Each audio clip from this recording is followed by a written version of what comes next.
பார்வதியா ஈஸ்வரியா அம்பிகையா சண்டிகையா சுலினியா மாலினியா நரணியா புரணியா மசானியா வெக்காளியா பஞ்சமியா பைரவியா பஞ்சாலியா மஞ்சாலியா மகாளியா வேதாளியா யாரென்று கேளுங்கம்மா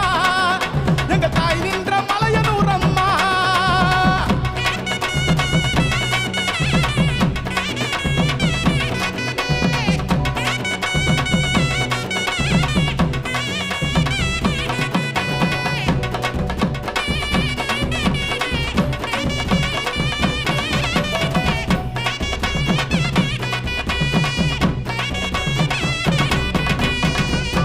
பொன்னாகமா சென்னாகமா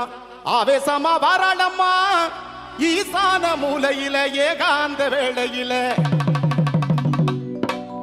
வேதகியா வித்தகியா புதகியா பூசகியா அந்தரியா சுந்தரியா சங்கரியா சாம்பவியா காமாட்சியா